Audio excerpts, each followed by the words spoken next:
İzmir Kemeraltı. Meşhur Havra Sokak'taki küçük Kara Osmanoğlu Hanı. Şimdiki adıyla Legora Old Town Hotel Kafeterya.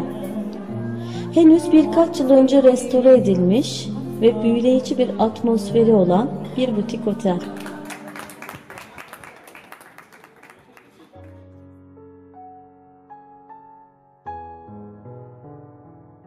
...1700'lü yıllarda bu han, denizcilerin mekanı olmuş, zorlu deniz yolculuklarından gelen kaptanlar kendilerini bu hana atarlar, burada dinlenirler, hanın etrafındaki Kemeraltı çarşısında getirdikleri ticaret malları için müşteri ararlar, akşamları da hanın avlusunda buluşur, birbirlerine zorlu yolculuklarını anlatırlar.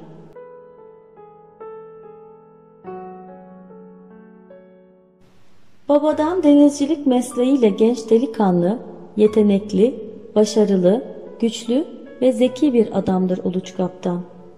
İzmir, Venedik arasında ticaret yapar, bu ticaret sırasında Verona kentinde de uzun zamanlar kaldığı da olurdu.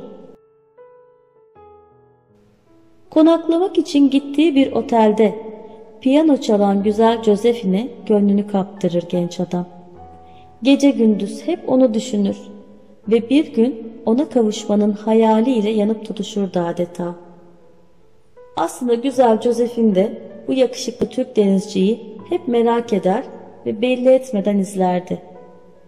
O geldiğinde piyanodan çıkan seslerin ahengi, bazen de heyecandan notaların yerleri dahi değişirdi.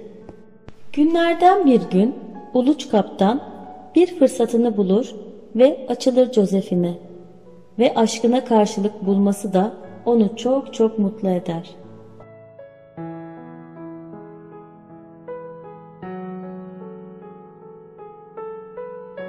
Uzun gemi yolculuklarında üzerine Josephine yazdığı tahtadan oyulma bir kalbi avucuna koyarken "Seni İzmir'e götürmek ve seninle orada yaşamak, yaşlanmak istiyorum" deyiverir genç denizci.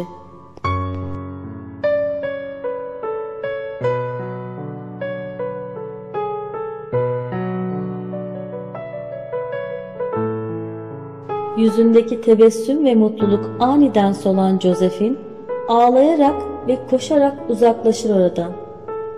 Bu duruma bir anlam veremez, büyük bir yıkım olur ve yatağa düşer Uluç Reis. Bugünkü Legora Old Town Hotel'in 115 numaralı odasının olduğu yeri kiralar mürettebat kaptanları için.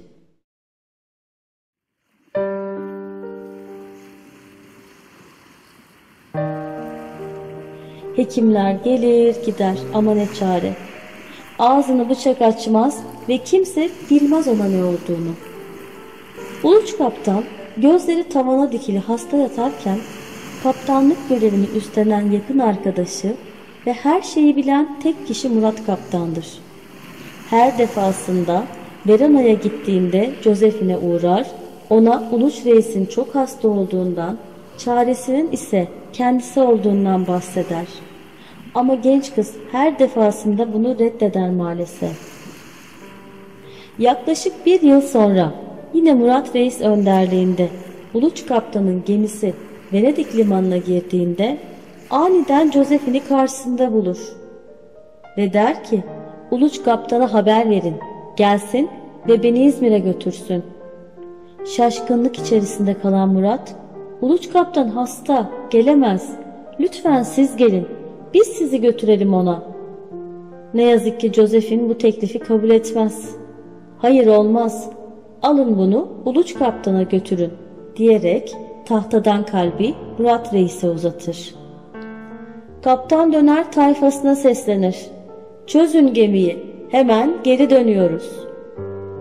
Yine uzun ve zorlu bir yolculuk sonrası koşarak küçük Kara Osmanoğlu Han'a giren ve meraklı bakışlar altında merdivenleri ikişer üçer basamak bir solukta tırmanan Murat Kaptan, Uluç Kaptan'ın odasına dalıverir. Cebindeki ahşaptan oyma kalbi çıkarıp Uluç Reis'in avucuna bırakırken Josephine senin gidip onu almanı bekliyor der.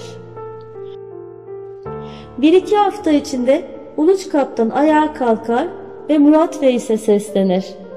Gemiyi hazırlayın. Yarın sabah Venedik için yola çıkıyoruz. Uluç Kaptan'ın hayatındaki en uzun yolculuktur bu. Dakikalar saat, saatler gün, günler ay kadar uzundur adeta. Ve en sonunda Venedik'e varırlar. Limana doğru yanaşırken gözleri hep Josephine'i arar. Gemiden koşarak çıkar ve Josephine'i karşısında görür genç adam. Birbirlerine sımsıkı sarılır, koklaşır, ağlaşırlar. Uzun uzun birbirlerinin gözlerinin içine bakıp konuşmadan birbirlerine sessizce aşklarını haykırırlar. Ve Josephine, seninle İzmir'e gelmeyi çok önceden istedim. Beni çağırdığında gelemediğim için günlerce ağladım. Hep senin yanında olmanın hayalini kurdum. Ama olamadım. Çünkü babam çok hastaydı ve benden başka bakacak kimsesi yoktu. Şimdi ise diyerek susar genç kız.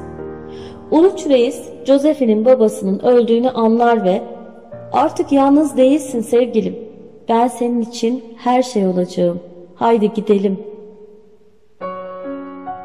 Josephine aniden dur, o piyano benim hayatım, babamdan kalan tek hatıra, onu bırakamam ve mutlaka almalıyım.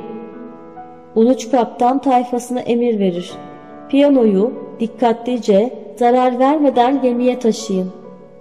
Piyano getirilmiş, battaniyelere sarılmış ve dikkatlice gemiye yerleştirilmiştir bile. Ve yola koyulurlar. İzmir'e geldiklerinde Uluç Kaptan'ın kaldığı oda onlar için bir ev olur. Ve küçük Karaosmanoğlu Han'da akşam sohbetleri yerini Josephine'in büyülü notalarına bırakmıştır artık. O, hanın küçük kızı olurken, güzel yüzü İzmir'in efsanesi ve piyanosu da handaki akşamların vazgeçilmezi olmuştur. Uluç Kaptan gittiği her seyahatte Josephine'i daha fazla özler ve her seyahatinden Josephine de aynı heyecanla Uluç Kaptan'ı bekler. Böylece aylar geçerken aşkları da daha da büyür şüphesiz. Yine bir seyahat sonrası sahilde bekleyen Josephine, Uluç Kaptan'a heyecanla el sallar. Gemi kıyıya yanaşır ve Uluç Kaptan bir şeylerin farklı olduğunu hisseder ve anlam veremez. Josephine Uluç Kaptan'ın yanağına utanarak minik bir öpücük kondurur ve Uluç Kaptan'ın elini tutup karnına götürür. Artık daha büyük ve daha mutlu bir aileyiz sevgilim. Uluç Kaptan sevinçle haykırır. Baba oluyorum. Küçük Karaosmanoğlu Han'a doğru yürürken sanki ayakları yere basmaz genç adamın. Josephine'in elini bir an bile bırakmaz. Han'a vardıklarında da büyük bir ziyafet verirler. Ertesi gün farklı bir nota.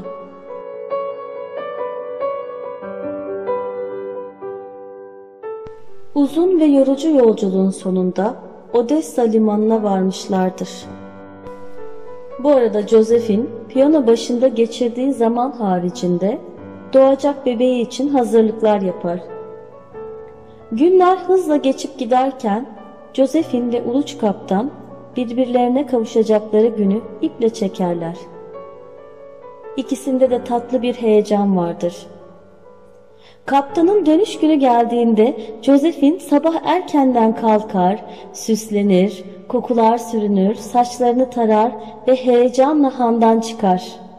Ve doğumu yaklaştığı için sabırsız fakat yavaş adımlarla limana doğru yürür ve beklemeye koyulur. Epey vakit geçmesine rağmen hala gelen giden yoktur. Heyecan yerini korku ve telaşa bırakır. Derken bir gemi görünür ufukta. Josephine'i mutlulukla karışık bir heyecan kaplar. Fakat gemi yaklaştıkça bu geminin Uluç Kaptan olmadığını fark eder. Odessa limanından gelen bir başka İzmir gemisidir bu.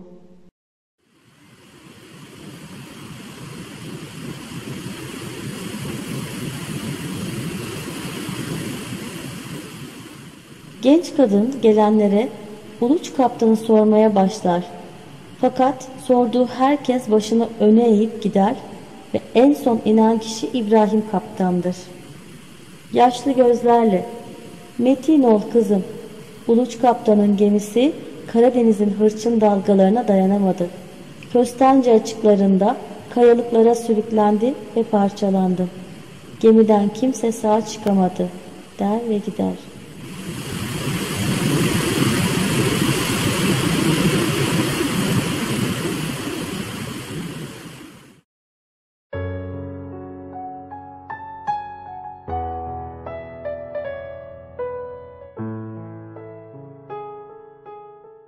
Josephine dizlerinin üstlerine yığılır kalır.